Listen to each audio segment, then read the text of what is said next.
The folder was already packed before she sat down at the table. That was the detail Thandi Dubé would think about later, in the months that followed, when the story had become something people discussed in green rooms and podcast studios, and on the back patios of houses she would never visit. She would think about the folder, cream-colored, embossed, with the Hargrove family crest in gold, sitting at every place setting before the guests arrived. Someone had prepared it in advance. Someone had sat at a desk, or called a printer, or instructed an assistant, and the folder had been made and placed, and she had walked into that dining room without knowing what was inside it. She had learned not to expect much from the Hargroves by the 4th year. By the 4th year, you learn the architecture of a family's contempt. You learn which silences are accidental and which ones are constructed. You learn whose eyes flick to the door when you enter a room and whose eyes stay fixed on their plates. Thandi had been doing this kind of reading since she was 9 years old, growing up in the apartment above the laundromat on Dufferin Street in Toronto, where her mother had worked doubles on Saturdays, and Thandi had done her homework on a folding table in the back room, surrounded by the smell of detergent and damp linen. She had always been good at reading rooms. It was one of the things she had carried with her from Dufferin Street into the rest of her life. This particular attentiveness, this careful quiet watching that her mother had called keeping your eyes open, and her business partners in later years had called strategic awareness, and which amounted, really, to the same thing. She had met Bryce Hargrove at a summit in Vancouver in late October, 7 years before the dinner. He had been presenting a panel on sustainable infrastructure. She had been a keynote speaker. He was tall and dark-haired, and he laughed easily, and he had listened to her speak for 40 minutes with his full attention, which was rarer than it should have been. Afterwards, at the reception, he had found her by the window, overlooking the harbor, and said, simply, that her talk had changed something in the way he thought about capital deployment, and she had believed him because the specific way he said it, not gushing, not performed, just honest, was the way people spoke when they meant it. They had been together for 6 months before he took her to Muskoka. The Hargrove family had a cottage on Lake Rosso that was not in any meaningful sense a cottage. It was 6,000 square feet of Muskoka fieldstone and Douglas fir and heated stone floors, with a dock long enough to moor 2 boats and a boathouse that had been converted into a games room in 1987. Bryce's mother, Cecilia Hargrove, ran the summer weekends there, with the kind of effortless authority that came from 40 years of practice. She arranged the seatings and the menus and the days. She decided where people walked, and what time cocktails were served, and which topics were appropriate for the dinner table, and which were not. The first summer, Cecilia had been pleasant to Thandi, in the way that certain people are pleasant when they are deciding what they think. She asked about Thandi's work. She was by then the founder and CEO of Dube Technologies, a cloud infrastructure firm that had recently closed its Series C at $230 million, with a particular brand of polite interest that skims the surface of a thing without committing to curiosity. She said how interesting twice. She said Bryce has always admired ambition once, in a tone that placed ambition in the category of qualities one admires in others at a distance. The second summer, the pleasantness had calcified into something more specific. At the August long weekend dinner, Bryce's sister Annalise had introduced Thandi to a family friend as Bryce's girlfriend. She works in computers, and no one at the table had corrected her. Bryce had laughed lightly and topped up his wine, and the moment had passed, the way those moments always pass in rooms where everyone tacitly agrees to let them. That winter, at the Hargrove family Christmas at the house in Forest Hill, Thandi had arrived in a dress she had bought in Milan. Deep green silk, clean lines, understated in the way that expensive things often are, and Cecilia's first comment, delivered in the foyer while taking her coat, was, "Oh, you've done something different with your hair." She hadn't. She had worn her hair the same way she had for 3 years. But the comment was not really about her hair. The 3rd year, Bryce proposed. He did it properly and privately, on the rooftop of a restaurant in Yorkville, with a ring he had clearly thought about. And she had said yes in the way you say yes when you have chosen to believe in a person, even as you hold certain reservations carefully at arm's length. She loved him. This is the part that people sometimes overlook in the retelling.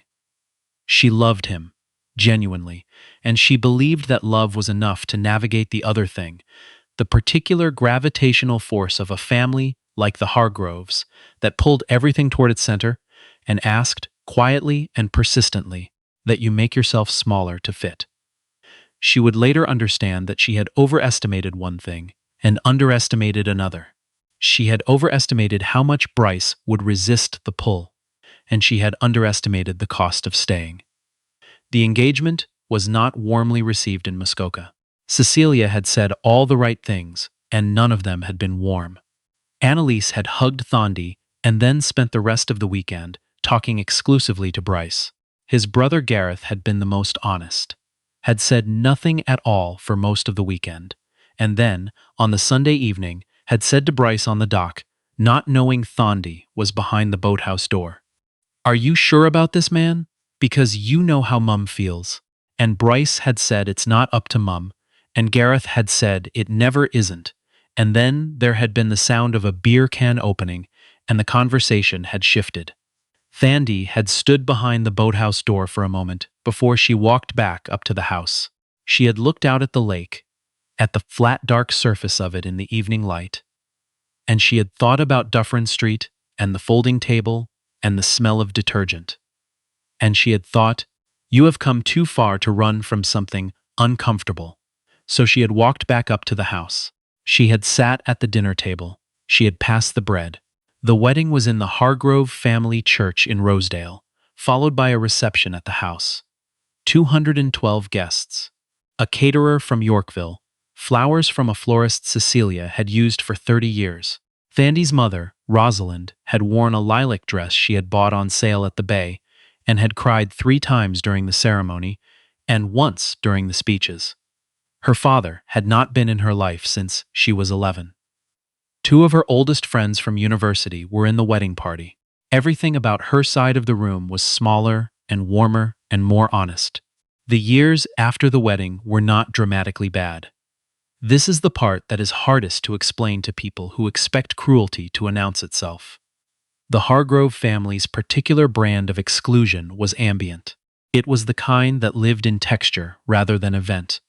It was the way Cecilia would reference the family cottage in conversations that included Thandi without looking at her.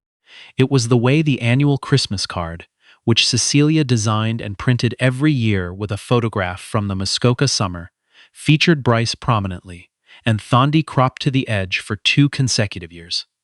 And then not at all in the third, because the photograph chosen that year happened to be from a weekend Thandi had spent in Waterloo for a board meeting. It was the way Gareth's wife, Pamela, referred to Thandi's company at every gathering as Bryce's wife's tech thing, with a slight emphasis on thing that never quite became mockery, but never quite became respect either. Bryce noticed some of it, not all of it, and of the things he noticed, he addressed perhaps a third. He was not unkind. This is also important.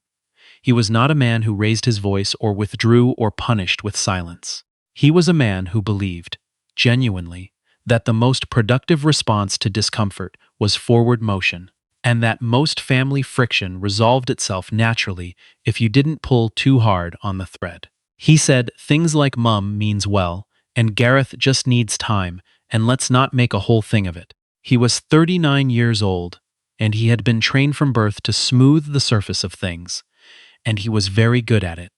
What he was not good at was understanding that some surfaces should not be smoothed. The annual Hargrove summer gathering had been a tradition for decades before Thandi arrived in the family. The last weekend of July, the full extended family, 3 adult children, their spouses, the grandchildren, the cousins, the Hargroves' oldest friends, descended on the Muskoka property for 4 days. There were lawn games and boat rides and a formal dinner on the Saturday evening that Cecilia orchestrated with the serious of a state function. Assigned seating, a set menu. crystal that had belonged to Bryce's grandmother. It was at the Saturday dinner of the 7th summer that it happened. The table sat 42.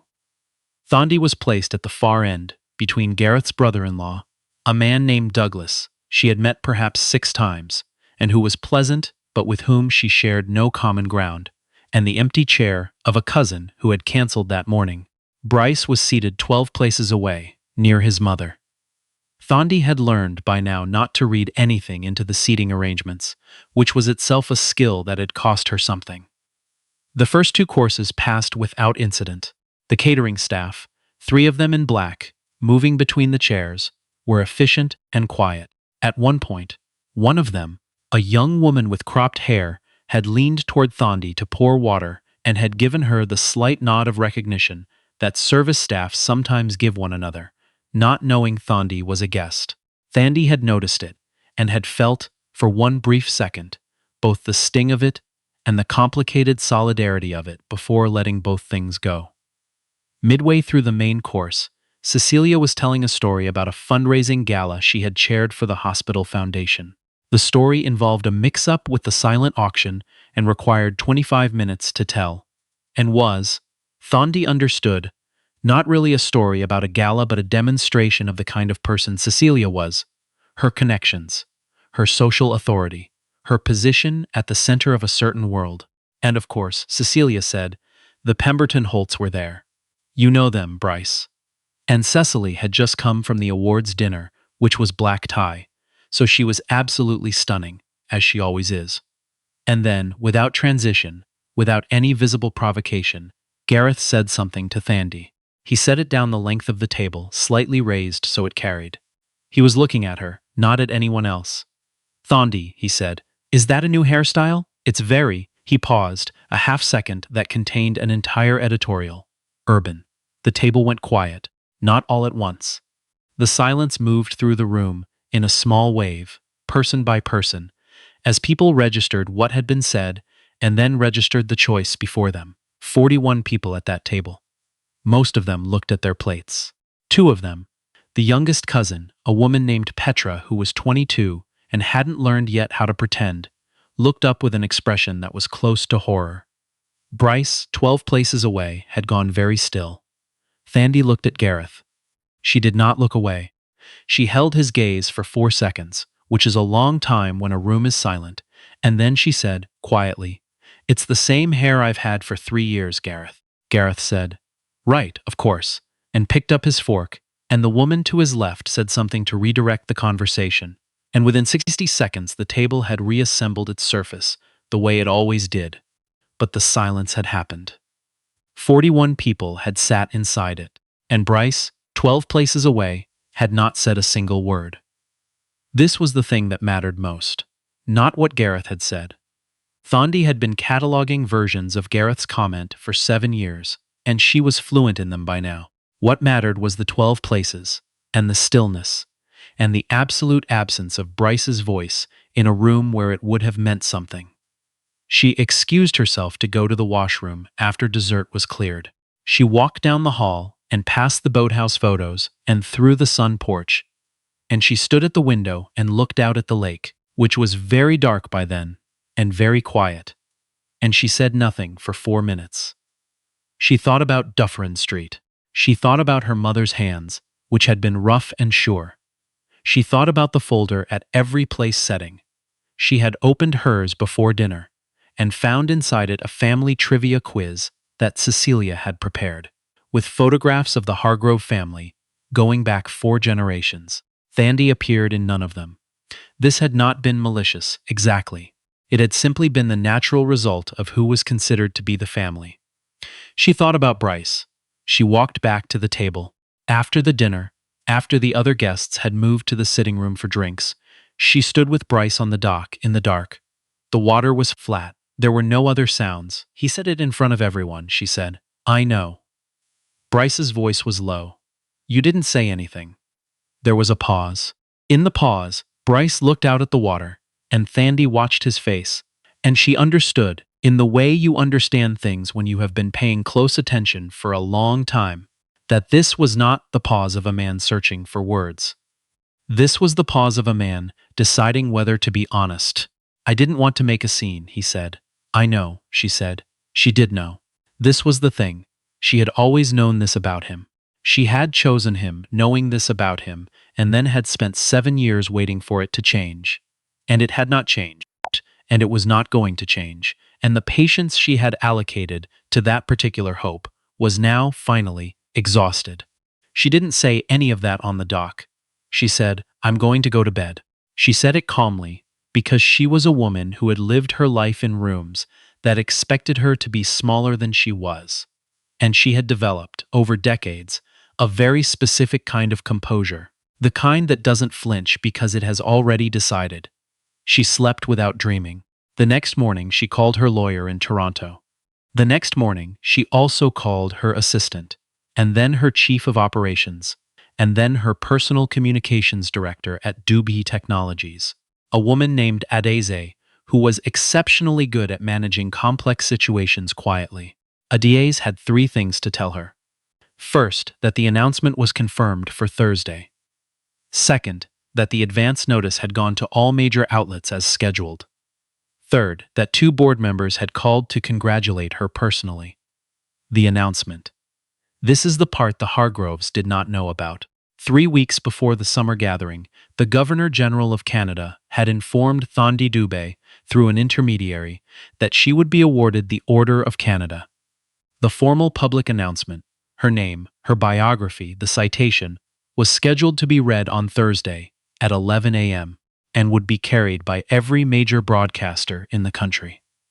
The citation included a reference to the $112 million endowment she had made to fund technology access programs in underserved communities across Ontario, Quebec, and British Columbia.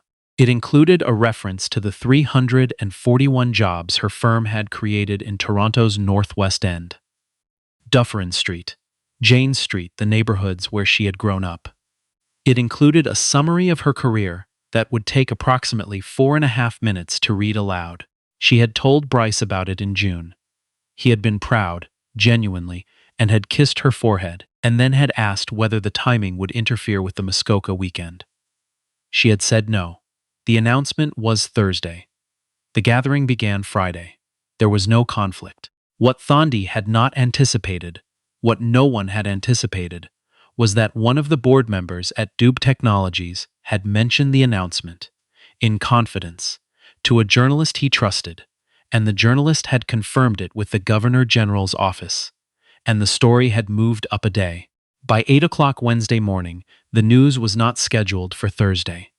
It was happening now, in the way news sometimes does, ahead of itself, spreading first through financial news outlets and then into the general feed. It was Wednesday, the last day of the Muskoka gathering, the formal breakfast, one final walk, departure by early afternoon. Cecilia had made French toast, and there was a jug of maple syrup on the table, and the sunlight came through the east-facing windows in long flat rectangles, and the grandchildren ran through the porch, and everything was exactly as it always was. Thandi came downstairs at 9. She had dressed carefully. Not because of the Hargroves, she was beyond that, but because she was by nature a person who dressed carefully. Dark slacks, a linen blazer in a warm rust color, her hair exactly as it had been for 3 years. She sat down at the table. Gareth was already there, with Pamela and their 2 youngest. He did not look at Thandi directly, which was its own kind of statement. Cecilia moved between the kitchen and the table with the smooth efficiency of a woman entirely at home in her choreography. Annalise and her husband were on the back porch. Bryce came down at 9:15 and sat beside Thandi and poured her coffee without being asked, which was a small kindness, and she received it as such. At 9:47, Gareth's phone lit up on the table. He glanced at it reflexively, as people do. His expression shifted, not dramatically, but enough for Pamela to notice and look over. She looked at the phone. She looked at Thandi. She looked back at the phone. Gareth. Pamela said quietly, "Yeah." He was still looking at the screen. Cecilia came through from the kitchen with the syrup jug. "Phone at the table, please," she began. "Mum," Gareth said. He said it in a tone that stopped her. She looked at the phone. She looked at Thandi. At that moment, Annalise came in from the back porch with her phone in her hand, followed by her husband, who was looking at his own screen. The youngest grandchild came running through, and nobody stopped her, which was unusual, because Cecilia always stopped children from running inside. The television in the great room, a large flat screen that was normally reserved for hockey and the occasional news emergency, had been left on from the morning, the sound low, the regional morning show running its weather segment. But the segment had ended. The broadcast had shifted. There was a title card on the screen that Thandi recognized, the formal graphic that preceded announcement coverage, and then there was the face of a journalist she had been interviewed by twice, speaking to camera, and behind her on the lower third of the screen, in the clean serif font used for formal national announcements, Thandi Dube, Order of Canada, and then, below it, 3 words that the graphic designers had chosen to use as a pull quote from the citation, Transforming Canadian Technology, and then the journalist was reading her name, her company, the endowment, the jobs, Dufferin Street. The great room was not silent, the way a room is silent when nothing is happening. It was silent the way a room is silent when everyone in it has arrived at exactly the same moment of understanding, and not one of them yet knows what to do with it. Cecilia stood very still with the syrup jug. Gareth had put his phone face down on the table. Pamela had her hand to her mouth. Bryce was looking at Thandi. Thandi was watching the television, her coffee cup steady in her hand, her face composed. Not triumphant. She was not a woman who performed triumph, not cold, simply present, simply herself, in the rust-colored blazer, in the light from the east-facing windows, listening to the country say her name out loud. The journalist continued reading. The citation was thorough. It mentioned her early career. It mentioned the awards. It mentioned, specifically, that she had grown up in Toronto's West End, the daughter of a laundromat worker, and had built her company from a $200 laptop and a government grant at the age of 26. It mentioned that she was the youngest woman to receive the order in the business category and one of only a handful of black women to receive it at all. Gareth made a small sound. It was not a word. It was the sound of a man recalibrating something at speed. Cecilia set the syrup jug down on the counter. At the table, one of the grandchildren looked between the adults, confused by the stillness, and said, "Grammy, are we eating?" Nobody answered her. Thandi set her coffee cup down, unhurried. She stood up. She picked up her blazer from the back of the chair. She had slung it there when she sat down, and she put it on, deliberately, button by button. She looked at Bryce. He was still watching her with an expression that she could not, in that moment, read. And she understood that she was done trying to read it. "I'm going to head back today," she said. "Not to the room. To him." He blinked. "The plan was—" "I know what the plan was." She said it without any particular edge. It was simply a fact. She knew what the plan was. She had made other plans. She said good morning to Petra, the young cousin, who was standing in the doorway of the great room and had watched the whole thing with wide eyes and would, years later, describe that morning to friends as the most quietly extraordinary thing she had ever witnessed. Thandi said goodbye to Cecilia, who received it with a formality that might have been shock or might have been dignity. It was impossible to tell, and it didn't matter. She said nothing to Gareth. This was not an oversight. She went upstairs. She packed efficiently, the way she had always packed, the way her mother had taught her to pack for school trips with a single bag when the other families brought 2. She zipped the bag. She stood in the room for a moment and looked at the view of the lake, which was very beautiful in the morning light. The kind of beautiful that belongs to a place regardless of what has happened inside it. She carried her own bag downstairs. Bryce was in the front hall. He had his hands in his pockets. "Thandi, you can call me," she said, "but not today." He nodded. He did not try to stop her. This was, she thought, probably the most honest thing he had done in their marriage, this particular not trying. Her car came up the gravel drive at 10:15. It was a black SUV. The driver was a woman who had worked for her for 6 years and who knew, when she saw the one bag and the composed face, that they would not be talking on the drive. They drove south. In the great room of the Hargrove Cottage, the television continued to broadcast. The journalist had moved on to an interview with a technology policy expert who was discussing the implications of Thandi's work for Canadian infrastructure. The segment ran for another 11 minutes. Cecilia had not turned off the television. No one had. The family remained scattered through the rooms, some looking at their phones, some looking at the lake, some looking at each other, with the expression of people who had spent the morning at a gathering and had only now, too late, understood what kind of gathering it had been. Gareth picked up his phone. He put it down again. He picked it up again. "That's the Order of Canada," Pamela said. She said it quietly, to herself as much as anyone. "I know what it is," Gareth said. "Do you understand what that means?" He said nothing. "Gareth," she said, "that's the Order of Canada." They read her name for 4.5 minutes. He got up from the table and went outside. The dock was empty. The lake was still beautiful. He stood there for a while, looking at the water, and somewhere behind him the television was still playing, and the morning was progressing without him, the way mornings do. In the car going south, Thandi watched the Canadian Shield pass outside the window, the rock faces and the spruce, and the lakes that were everywhere up here, cold and clear and enormously indifferent. She had a call at noon. She had 3 emails to answer. Her mother was going to call her this evening, because Rosalind Dubé watched the news every morning with her tea, and would have seen the announcement, and would call with the particular mixture of tears and practicality that had characterized her response to every important thing that had ever happened in Thandi's life. "I always knew," she would say, and she would mean it, and it would be true. On Dufferin Street, when Thandi was 9 years old, there had been a woman who worked at the dry cleaner next to the laundromat. Her name was Mrs. Emmanuel.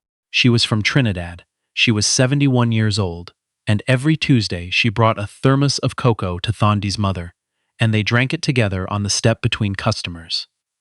She had once told Thandi, in the particular register of a woman who had seen a great deal, "When they underestimate you, let them. It costs you nothing, and it costs them everything." Thandi had been 9 and hadn't fully understood it, and then had spent the next 4 decades understanding it slowly, the way you understand the best things. She understood it now. The highway opened up below Barrie. The spruce gave way to farmland, long flat fields under the July sky. The driver had the radio on low, a news station, and at 11:15, the anchor read a brief summary of the morning's top story. The Governor General's announcement, the youngest woman, the endowment, Dufferin Street. Thandi looked out the window. She did not smile exactly. It was something quieter than a smile. It was the expression of a woman who has been carrying something heavy for a long time and has set it down, not because someone made her, but because she decided to, on a Wednesday morning in July, when the light was good.